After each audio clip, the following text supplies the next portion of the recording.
Momentos para Viver é mais uma apresentação que estamos fazendo neste momento da noite, quando achamos propício o momento para falar sobre o nosso livro.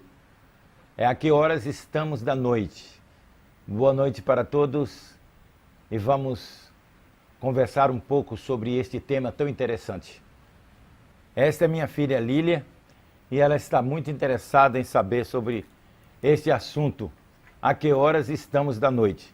E vamos conversar um pouco sobre este livro que nós escrevemos há algum tempo atrás e que nos revela alguma coisa a respeito da aproximação das últimas coisas, do fim que Jesus falou.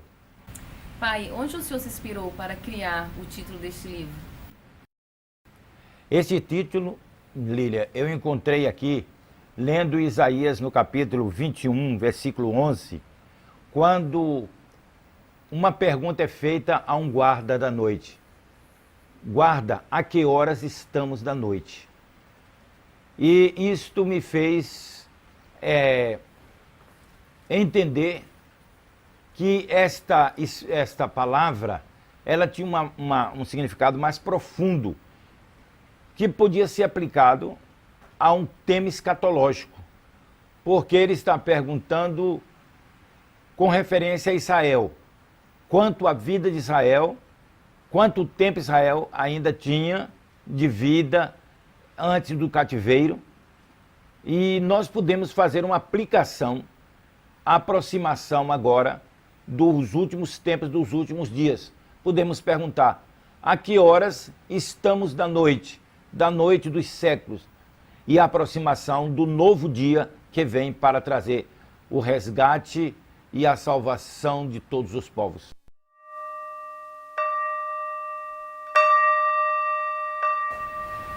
Pai, qual a aplicação escatológica que o Senhor faz desse texto aos dias de hoje?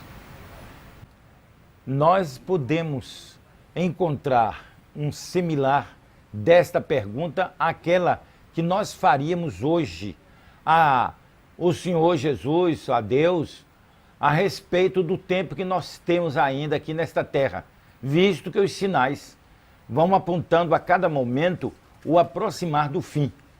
Então, há uma expectativa no meio de todos os povos, de todas as religiões, as denominações e, sobretudo, no meio dos cristãos genuínos, querendo saber quanto tempo falta. É isto que a pergunta aqui tem em si. Quanto tempo falta para meia-noite? Quanto tempo falta para o fim? Nós temos uma figura muito interessante que foi usada e ainda está sendo usada nas cruzadas Billy Graham, um relógio marcando 5 para meia-noite. Talvez expresse bem esse texto aplicado ali àquela campanha que quer mostrar que falta pouco tempo para nós realizarmos muito que falta ainda para a volta do Senhor Jesus. No Novo Testamento existe uma passagem que nós podemos relacionar com esta, quando Jesus declara: e este evangelho do reino será pregado a todas as nações, em testemunho a todos os povos, e então virá o fim. Nós podemos encontrar alguns sinais, algumas profecias que se referem ao fim. O Senhor nos dá sinais, mas nos dá também condições para que nós possamos acompanhar esse desenrolar deste quadro final sobre os últimos tempos. Por exemplo, nós temos duas condições para a volta de Cristo. O aparecimento do anticristo, lá em 2 Tessalonicenses, no capítulo 5, capítulo 2, versículo 5, que diz: Cristo não virá sem que primeiro se manifeste o homem do pecado. Então, aí é uma condição para a vinda de Jesus. Cristo não virá sem que primeiro se manifeste o homem do pecado. E a outra condição é essa que nós acabamos de falar, que este evangelho do reino será pregado a todas as nações e então virá o fim. Quer dizer, o fim não virá sem que o evangelho seja pregado a todas as nações. Então são duas condições. E nós gostaríamos de desenvolver mais uma palavra, uma palestra neste momento a respeito desta segunda que nós apresentamos aqui, que o Evangelho do Reino que será pregado em todas as nações como condição para a vinda do Senhor Jesus. E, levando-se em conta esta palavra, nós vamos perceber que o Evangelho já está alcançando os confins da terra, o que significa que o fim está se aproximando velozmente, mais do que nós pensamos. Pai, em que o senhor se baseia para afirmar que o Evangelho está sendo pregado até os confins da terra? Se nós levarmos em consideração o número das nações que ainda não têm o Evangelho, o número de pessoas perdidas que estão aumentando no mundo, nós ficamos dizendo que, de fato, está muito distante conseguir este ideal que Jesus Cristo apresentou aos discípulos, que o Evangelho seja pregado até os confins da terra. Eu escrevi no livro A Que Horas Estamos da Noite, que tem também como subtítulo O Fim Virá, apresentei a figura de uma grande onda que foi criada na Palestina no dia do Pentecoste. É como se o Espírito de Deus soprasse sobre a igreja e aquela nação ali se tornou uma grande onda que encheu a Palestina de norte a sul. E dentro de pouco tempo o Evangelho estava avançando grandemente. E vamos notar, através da história do cristianismo, da história secular, que esta onda se deslocou em direção ao Ocidente, alcançando outras partes da Terra e que tem avançado, porque à medida que ela diminui no lugar, ela cresce no outro. Por isso que me veio a ideia de uma onda. Por exemplo, o cristianismo do primeiro século desenvolveu-se de tal maneira na Palestina que, dizem os entendidos no assunto, a igreja de Jerusalém chegou a ter 100 mil membros no fim de um ano. E a Bíblia mostra no livro de Atos que o Evangelho se espalhou e alcançou todas aquelas cidades dentro e fora de Israel. Mas, dentro de pouco tempo, esta onda, esse crescimento desmesurado, diminuiu devido à perseguição dos judeus, depois veio a queda de Jerusalém, etc. Mas enquanto diminuía a onda aí na Palestina, crescia na Ásia Menor. E nós encontramos no livro de Atos, no capítulo 19, que Paulo pregou na cidade de Éfeso durante 2 anos numa escola, de sorte que todos os habitantes da Ásia, tanto judeus como gregos, ouviram a palavra de Deus a respeito do Evangelho do Reino. Todos os habitantes da Ásia. A Bíblia também mostra que ali na Ásia é onde estão as 7 igrejas do Apocalipse, às quais Jesus Cristo dirigiu as 7 cartas. Isto é sinal de que ali o Evangelho prosperou grandemente. Mas, já na Palestina, não existia mais nada. Quando o Evangelho começou a diminuir na Ásia Menor, ele começou a crescer no norte da África. Deslocou-se, é como se a onda se deslocasse de um lugar para outro.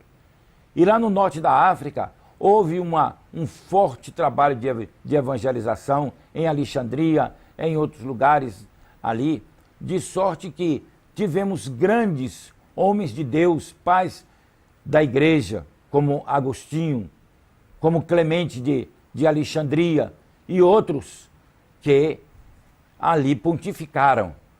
E dizem os estudiosos que o norte da África foi um centro de evangelização para toda aquela região. Mas depois de algum tempo, a onda que cresceu desmesuradamente no norte da África diminuiu e deslocou-se para outra parte. Pai, e depois da África, para onde a onda se deslocou? Depois da África, deslocou-se em direção à Europa. E houve um movimento extraordinário na Europa, a começar pelo movimento do século XVI da Reforma. E nós vimos um boom de evangelização em toda a Europa, principalmente na Inglaterra, da Alemanha. Partiram grandes evangelistas e missionários para a Índia, para a China, para outros lugares. E houve grandes movimentos de avivamento, como o dos moravianos na Europa. E surgiram seminários, surgiram sociedades bíblicas. E o evangelho cresceu de tal maneira que envolveu toda a Europa, e a Europa saiu distribuindo a evangelização para o mundo inteiro. Mas o evangelho, esta onda tão gloriosa que cobriu a Europa por algum tempo, veio também a arrefecer-se e começou a perder força com o iluminismo, com esses movimentos que surgiram e começaram a diminuir o ardor evangelístico, o ardor missionário. Daí a onda partiu para o outro lado do mundo, para a América. Enquanto diminuía na Europa, enquanto as igrejas perdiam o ardor, as sociedades missionárias começaram a declinar, etc., na América começou a crescer um movimento muito forte missionário. E nós sabemos que aquilo que a Europa deixou de fazer, os americanos tomaram o lugar e passaram a enviar missionários para o mundo todo. Quando se fala, por exemplo, lá na igreja de Toronto, a igreja do povo, que enviou 400 missionários, só esta igreja, para outras partes do mundo, e grandes movimentos. As sociedades bíblicas americanas surgiram, os seminários, muitos seminários, e um grande movimento, não é, dominou os americanos, de tal forma que os americanos passaram a ser os arautos do evangelho no mundo todo. Nós vemos assim que a onda diminuía num lugar, crescia no outro. Diminuiu na Europa, quase se apagou, cresce na América. Assim nós podemos perceber que o soprar do Espírito Santo no dia de Pentecostes parece que direcionou a onda para o Ocidente e não para o Oriente. Deixou o Oriente para trás e dirigiu-se para o Ocidente. A Palestina, depois a Ásia Menor, diminuiu na Ásia Menor, cresceu no norte da África. Diminuiu na África, cresceu na Europa. Diminuiu na Europa, cresceu nos Estados Unidos, em toda aquela região, tanto do norte ao sul. Então nós vemos que há um deslocamento em direção ao Ocidente. E logo em seguida, nós vemos que o Evangelho alcançou a América do Sul, o Brasil, sobretudo. E esta onda que chegou no Brasil, ela começou a crescer desde o princípio do século XIX, e do século XX, aliás, fim do XIX, e foi aumentando, de tal sorte que hoje o Brasil é uma grande potência missionária no mundo. Por exemplo, nós vemos muitos das igrejas que na Europa foram vendidas para se transformar em cafés, em bares, em livrarias, em cinemas, etc. Essas mesmas igrejas que foram lá abandonadas, enquanto isto, os supermercados que também, muitas daquelas igrejas se transformaram em supermercados, no Brasil deu-se exatamente ao contrário. Hoje, no Brasil, cinemas, supermercados estão sendo vendidos para ser transformados em igreja. Aleluia. Então nós temos no Brasil um movimento singular.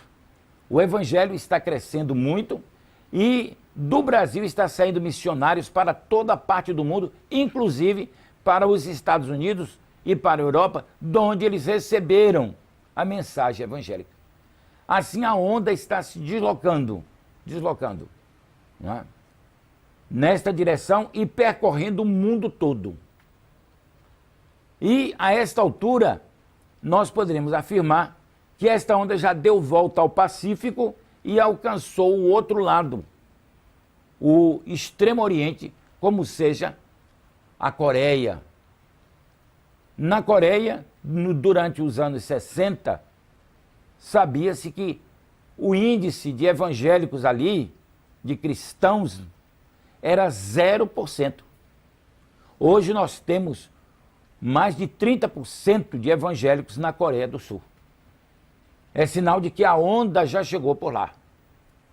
Então nós estamos percebendo que aquela palavra de Jesus, que o evangelho do reino percorreria toda a terra, dando testemunho a todas as nações, está se cumprindo e está se aproximando do seu cumprimento total, que será quando chegar no Oriente Médio, de onde partiu.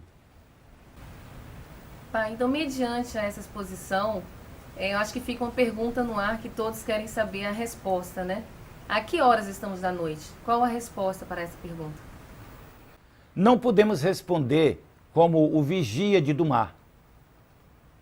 Não podemos responder exatamente a que hora estamos da noite. Como aquele vigia também não pôde, porque naqueles dias não tinha nem relógio. Era uma questão de observação dos astros, etc., quando fizeram aquela pergunta nos dias de Isaías. Nós não podemos dar com exatidão o momento em que nós estamos vivendo, porque o próprio Jesus disse que nós não saberíamos, nem ninguém saberia, quando ele haveria de voltar, quando o fim exatamente aconteceria. Mas, mediante este sinal e outros sinais, com a aproximação do anticristo, etc., que nós vemos a preparação do mundo para receber o anticristo, nós podemos, aliando as duas coisas, dizer que estamos muito mais próximos do que pensamos. Uma das coisas que nos intriga é que nós estamos vendo muitas nações aí onde não existe evangelho. Na janela 1040, em outras não existe evangelho.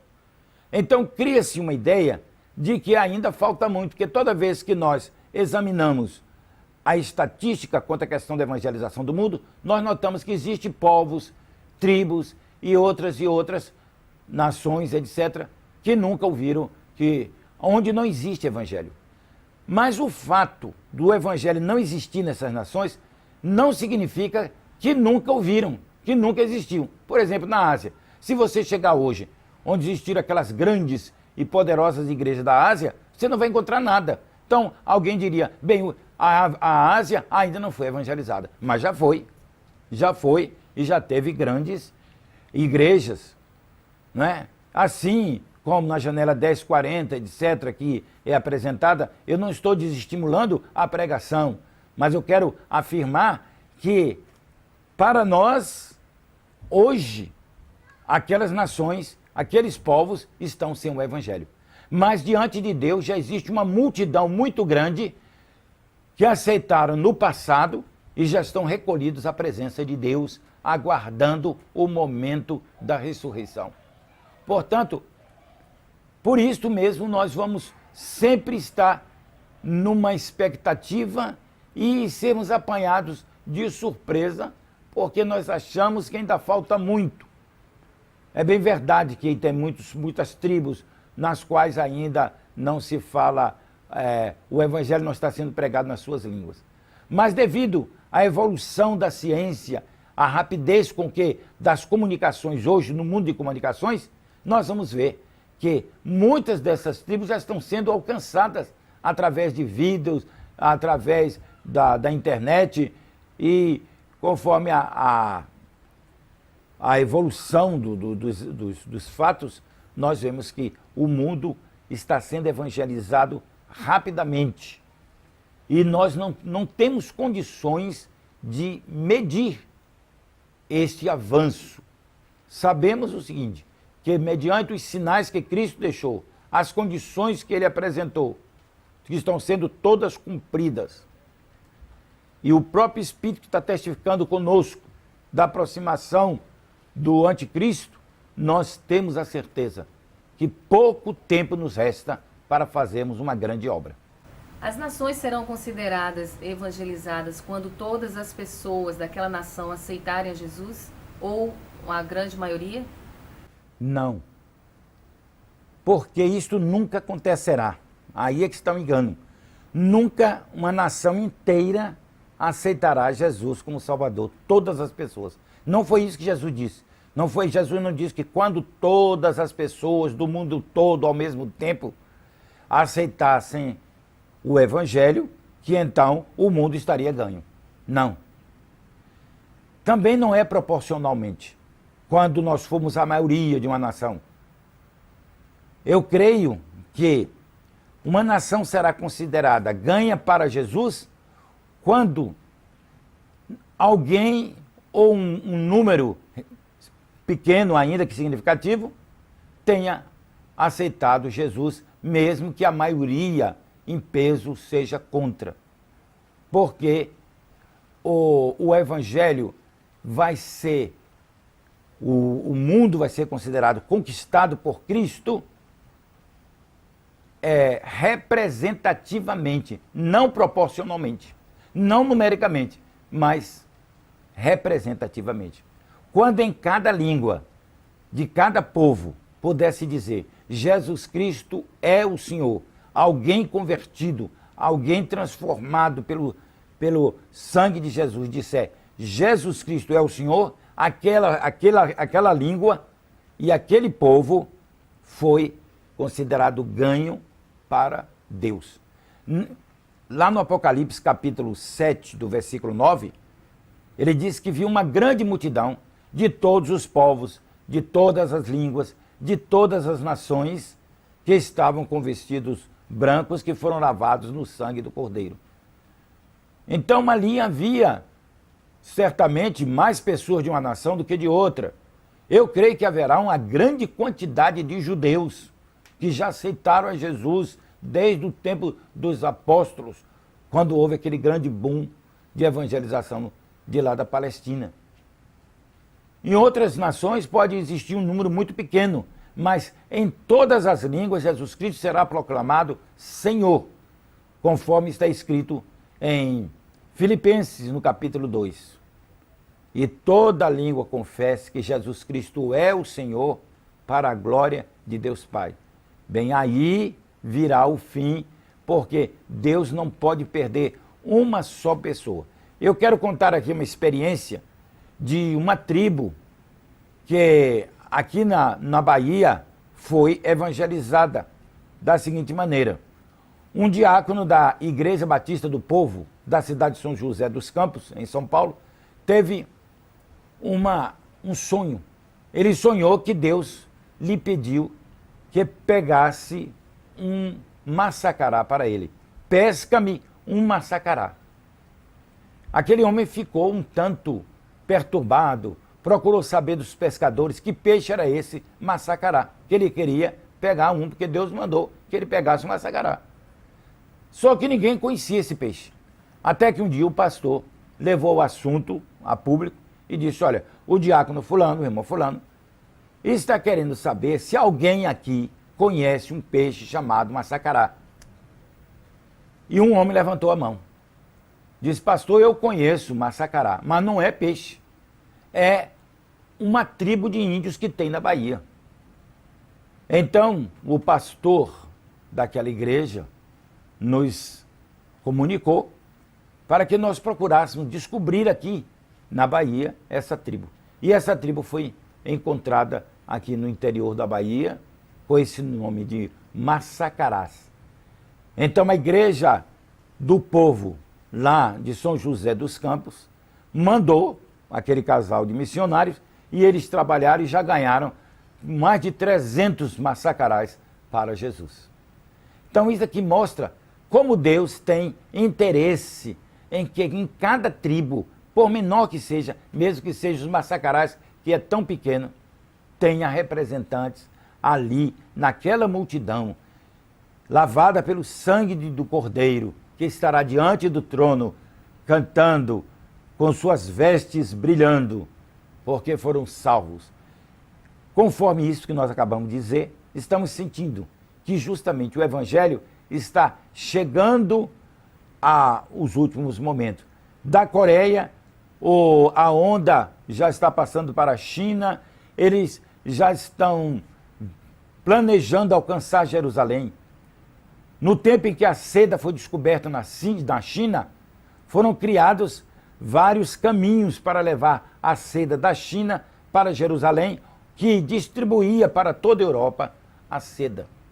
Hoje, os cristãos que moram na China, que são em quantidade bem significativa, pelo menos depois da Segunda Guerra Mundial, depois de algum tempo, descobriu-se que restaram na China 50 milhões.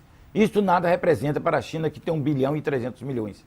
Mas já é um bom fermento para fermentar.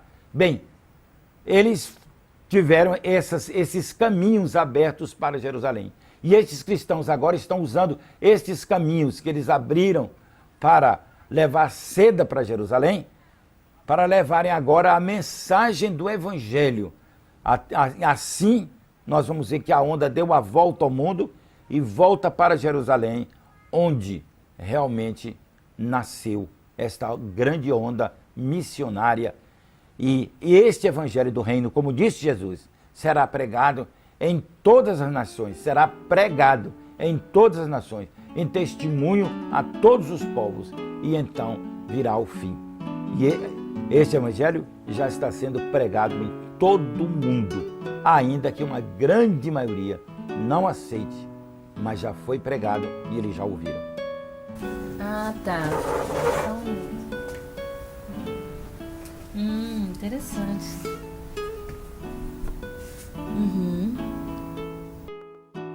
No livro O Fim Virá, o pastor Rosivaldo de Araújo escreveu a respeito dos últimos dias. Quanto tempo nos resta? A que horas estamos da noite? A mensagem urgente nos convida a estarmos atentos à vinda de Cristo.